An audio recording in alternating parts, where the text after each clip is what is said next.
Are you one of the thousands of people considering traveling to Mexico, either just as a vacation visitor tourist or potentially to relocate at least part of the year or potentially even as a legal resident? If so, welcome. My name is Sarah. This is Lister Bliss. I just returned from Guadalajara in Jalisco State and Guanajuato in Guanajuato State. And now I'm back in Arizona. And my first tip for you is to check your passport and your expiration date. You need to have a long date out until it expires, especially important if you are applying for residency. So my primary purpose that I just completed my trip there, I wanted to attend a language school, which I did. Big shout out to Guadalajara Language Center and Wouter Stutt and his amazing crew. Rux, I'm looking at you. Super teachers, great school located in Tlaquepaque, which is part of Guadalajara, or very near Guadalajara. And so I wanted to go to the language school and immerse in the language and also complete my residency status. And that was all done in Guadalajara. I do have one big tip for anybody.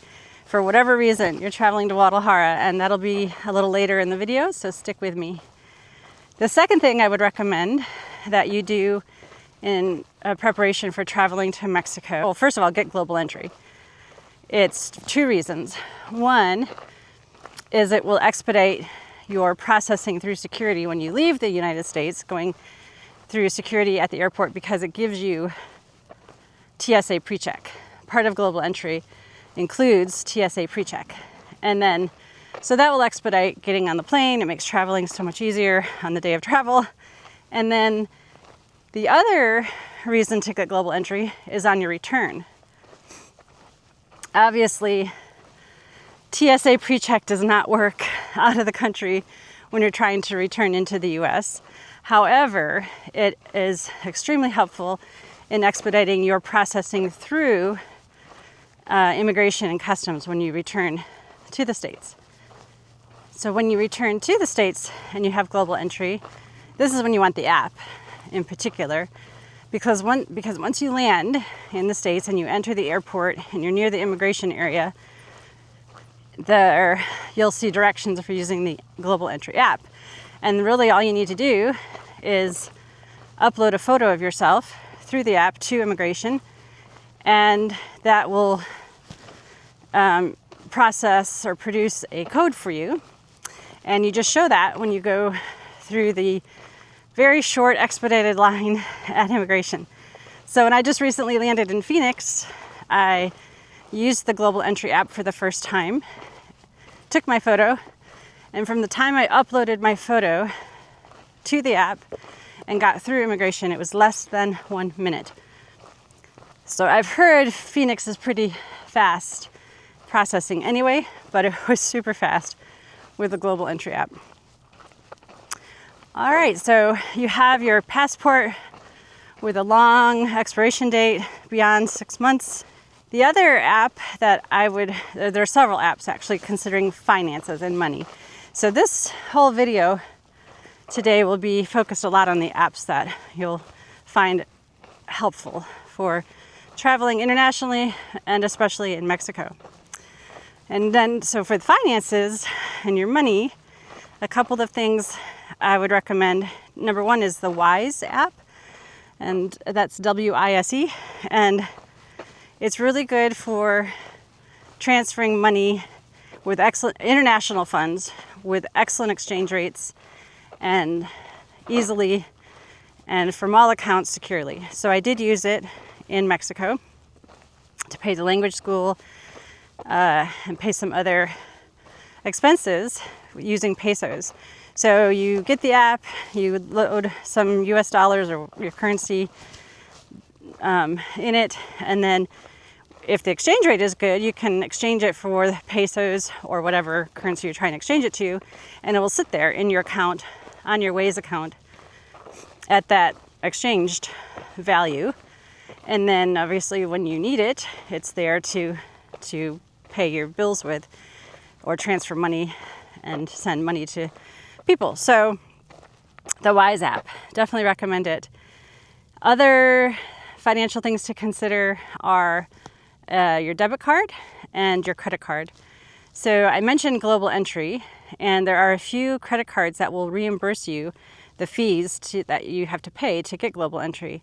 Chase Sapphire is one of them, and that's the credit card I have, and I recommend it, in addition to the fact that they don't charge you any exchange fees when you use the credit card, and it gives you all those credits for your global entry application, travel credits. So for example, I Ubered everywhere in Mexico, and I just checked my bill, my credit card statement, and every single Uber ride I took in Mexico was credited. Ubers are pretty cheap, but in Mexico, but every single one of them was credited towards my travel credit with my Chase Sapphire credit card. The other money issue is your debit card. And Charles Schwab has a ATM debit card that's recommended for international travel because, one, again, I don't think it charges you any exchange fees, and two, it will reimburse you for ATM fees. And so I did get that just before I left. I ended up not using it because I ended up exchanging US dollars for pesos here in the States before I left. And I would recommend that if you just want to make things simpler while you're traveling and avoid using ATMs.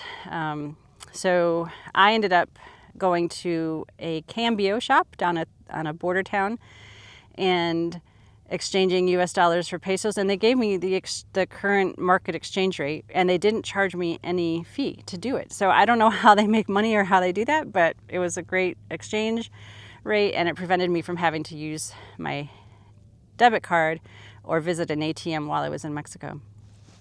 So that brings me to the other issue with your money is, especially if you're traveling solo, is separating it.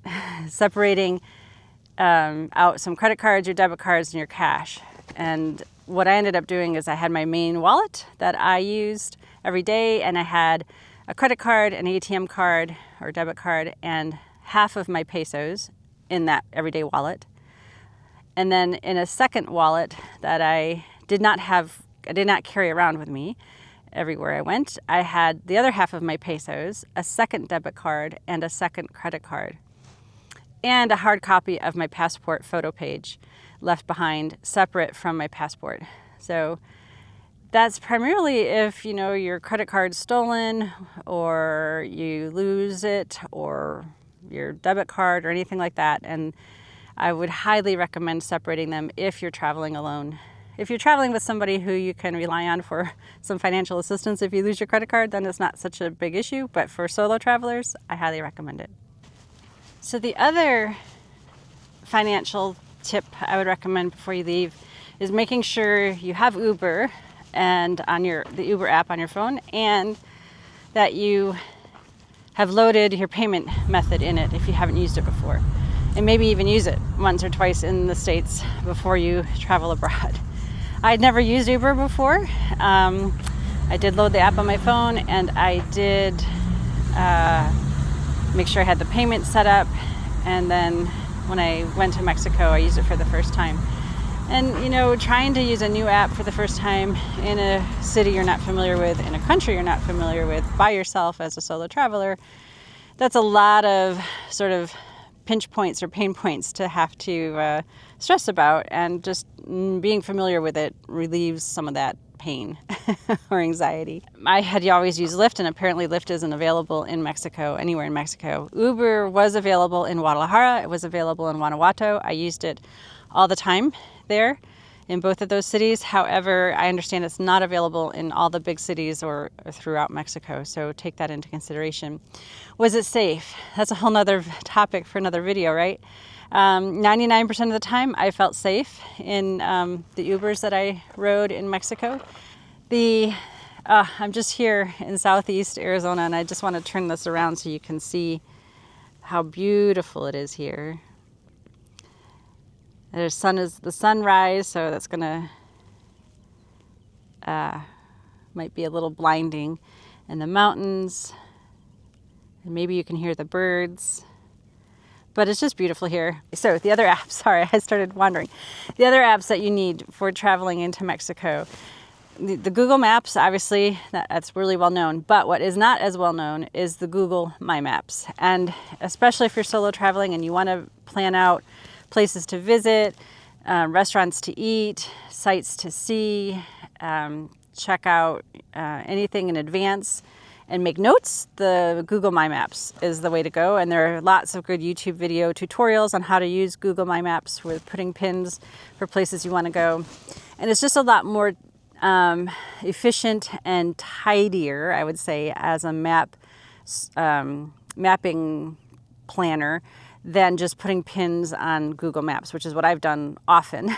But having specific personal maps on Google My Maps and having the notes for the different places, and you can categorize them by color, different flags, pins for color for restaurants or sites, museums, cultural history, hikes, trailheads, that kind of stuff. So Google My Maps, great to do. You have to do it ahead of time, and you have to do it on a computer. You can't use the Google My Maps to set up the maps initially on a phone. But you can obviously use them on your phone once you have them set up and access them on your phone.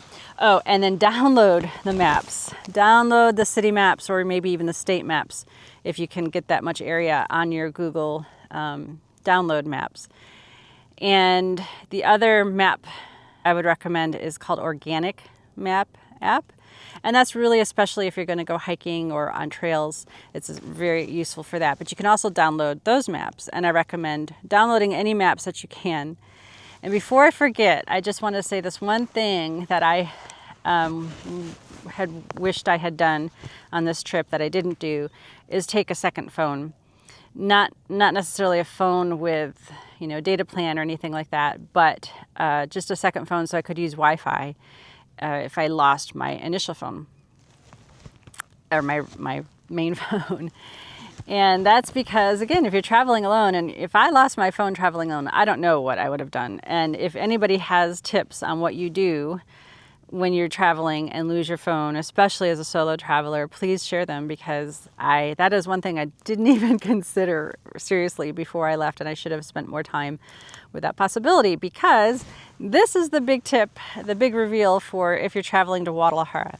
So Guadalajara, it turns out, if you haven't heard, is rather infamous for being known as a place for having your cell phone stolen right out of your hands walking down the sidewalk. Primarily, I understand it's motorbikes speeding by pedestrians who are on the sidewalk on their phone and just yank it right out of their hand. Cameras too, but phones especially. So my tip see if I can show it to you here. My tip for those of you traveling to Guadalajara is having this lanyard attached to your phone. And so I think you can see I have the lanyard attached to the phone, goes underneath the case, and it's just another obstacle to prevent someone from yanking the phone out of your hands. The other tip is what a lot of my friends that I've met and made in Guadalajara, they told me, is if you take your phone out in Guadalajara, which most people didn't, I made a note. I didn't see hardly anyone with their phone out or visible in their pocket or visible anywhere on them in Guadalajara. In stark contrast to Guanajuato, where everybody had their phone out and they were walking along not only with it out or just visible in their back pocket without any kind of attachment, but just walking with it up to their ear like this, which would be super easy to steal, I would imagine. So the tip in Guadalajara, in addition to having it not out, or if it's out, you have it attached to a lanyard, and uses it in your hand that's away from the street. So the building side of the sidewalk, if you're walking down the street, away from where motorbikes can speed by you and yank it out of your hand. I just recently, yesterday in fact, heard the term motor robbed, which was used in reference to having your phone stolen out of your hand in Guadalajara. So that's the big tip for Guadalajara. And continuing on with the other tips, I mentioned the organic maps, especially if you're hiking, the Google My Maps and downloading them, the phone. So with your phone, if you're planning on traveling with your phone and you don't have international plans, my recommendation would be to consider something like Google Fi. I ended up switching right before I left to Google Fi. Much cheaper rates. There were some hiccups because Google Fi doesn't have any kind of bricks and mortar store for you to go in and get assistance. You're pretty much on your own. You have to do it on your own. If you have the patience and the time to set it up, it's definitely worth it financially, because especially if you're traveling to Mexico and Canada, because you get 3 months, my understanding is 3 months of unlimited data for Mexico and Canada for texts and phones. And it was much cheaper. I did have some hiccups before I left. I set it up a couple months before I left the country, and I had to work through some wrinkles. And for the most part, it was very reliable while I was in Mexico. It just did take a little bit of time to work through some initial hiccups. So that's the Google Fi. The other thing for communication in Mexico, make sure you have WhatsApp. You definitely need WhatsApp on your phone, and you want to be familiar with how to use it. Everybody in Mexico uses WhatsApp. Everybody. So to make plans with anybody, WhatsApp is the way to go. And if you're not familiar with it, I would recommend downloading the app on your phone and just texting some friends and in your contacts who use it, because you'll probably be surprised by how many people use it already if you don't already, how many people in your contacts already use it. And that leads me to the other sort of communication thing is the Find My app. And I use that 2 ways. One, I had my Apple AirTags. I put in my luggage, my backpack, my suitcase, which was all just carry-on, by the way, for this trip, and in my wallet. And I understand that some airlines now can use the Apple AirTags to help relocate your lost luggage when they lose your luggage and get it back to you sooner. So that's another potential plus to use the Apple AirTags. And then the other reason to use Find My app is you can share your location with friends back home. And I shared it with some family members and some friends back home. And it just made me feel good that people could see where I was, and they would check in with me every night and make sure I was where it said I was. And so if it makes you feel better and it makes them feel better to know where you are, it's probably a good thing to use. Another tip before you leave home is to write out a hard copy of all your contacts back home that you want to be able to reach should you lose your phone, and the contacts of if you have reservations for places to stay.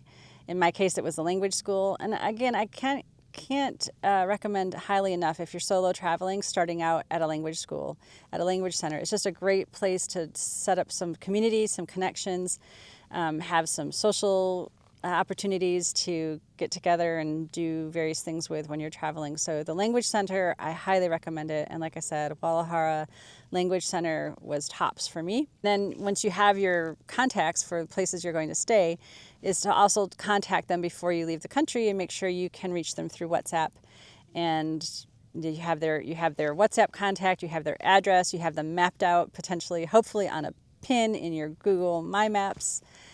And you have your hard copy, in addition to your hard copy of your passport that you have set aside, you have the hard copy of your contacts, and then also gave a copy of your passport to trusted friends back home as well.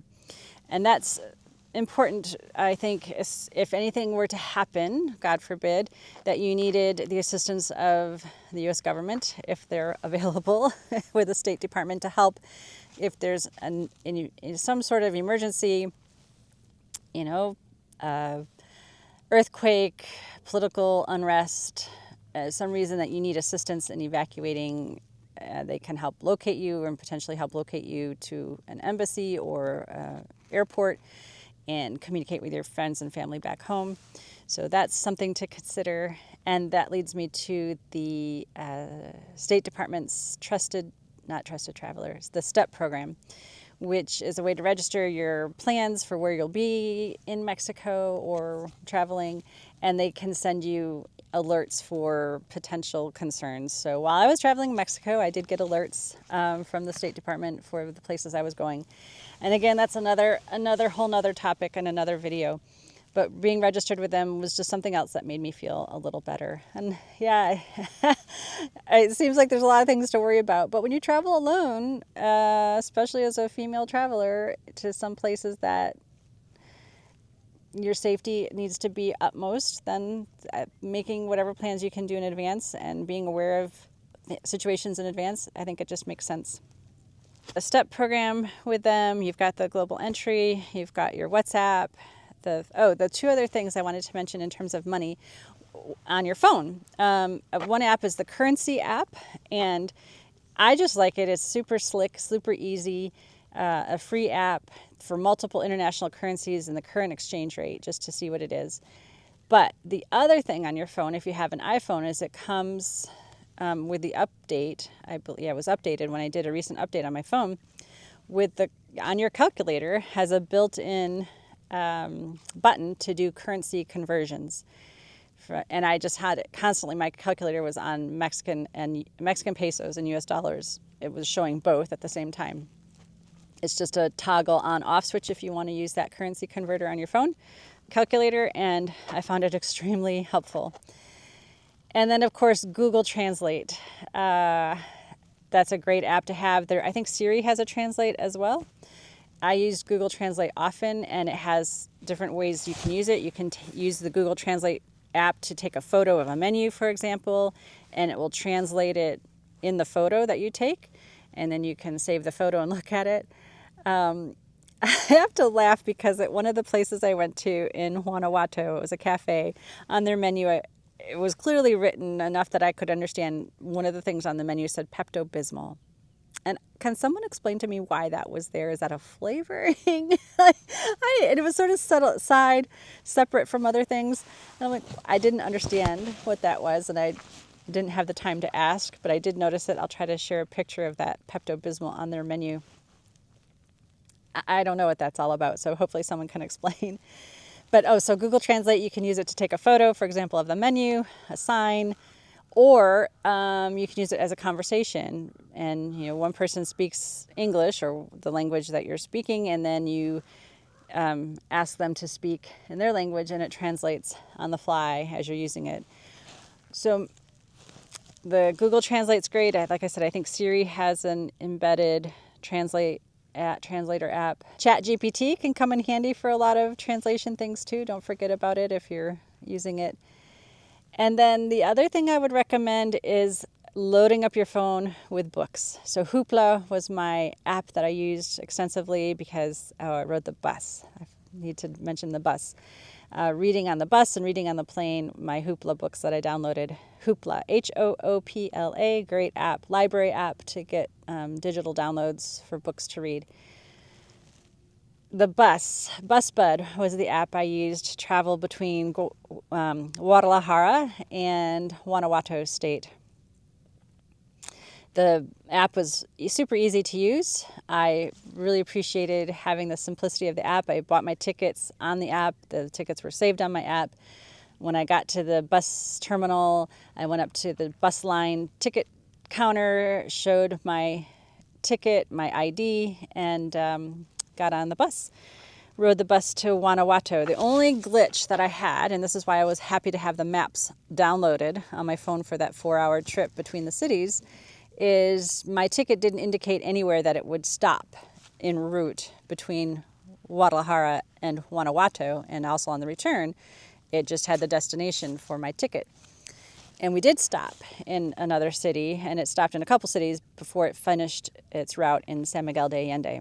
And so it made a little bit of a challenge for me to find the bus, because the bus shows the final destination at the top, where it scrolls the city destination. It shows the final destination, not the stops along the way. And it was only at the bus station where my limited Spanish became a problem for me. Everybody was extremely polite and patient with me while I struggled with the Google Translator app to figure out how to get to the right platform for my bus, or the right stall for my bus line. And that leads me to tipping and bathrooms. So if you're traveling to Mexico, my recommendation is in your bag, your shoulder bag, whatever bag you're carrying in your daily day bag, day pack, is to have a separate little bag set aside for bathrooms, because you either tip or basically pay an attendant a couple pesos, 10 pesos, roughly. And current rate while I was there is 20 pesos was $1, so 10 pesos was 50 cents. And that was to pay the attendant to keep the bathrooms clean, stocked with toilet paper, soap, and hand towels.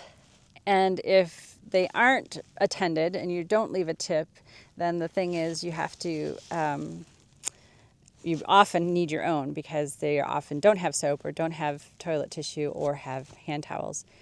And back to tipping for the bus. So I was advised that when I ride the bus, it would probably be good practice to plan on tipping the luggage handlers, because your larger luggage is checked underneath the bus, and they give you have your seat assignment through your ticket. They write your seat on the tag. They write your seat number on the tag they put on your luggage.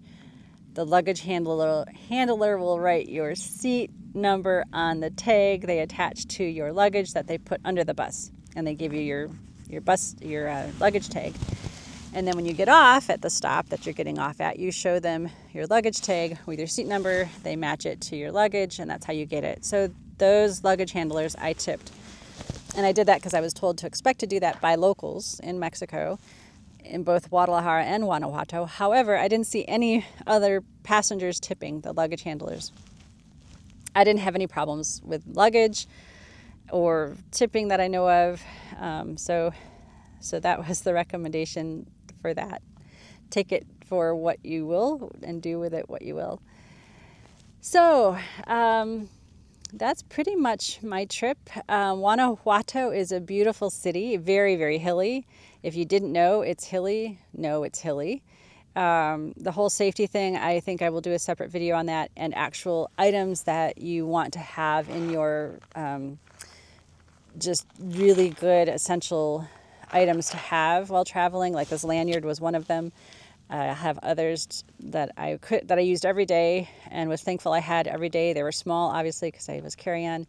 I think I'll make another video about that. And then just the whole attitude of exploration, curiosity, enjoying yourself, and hopefully coming home inspired to either look deeper into potentially relocating or getting the residency status if that's what you want to do, or coming home inspired to appreciate your home more than perhaps you did when you left. Either way, traveling opens the mind, expands your horizons, and really gives us that sense of adventure that I think can be lacking with just staying home all the time. So enjoy your travels. Until next time, stay safe and stay well.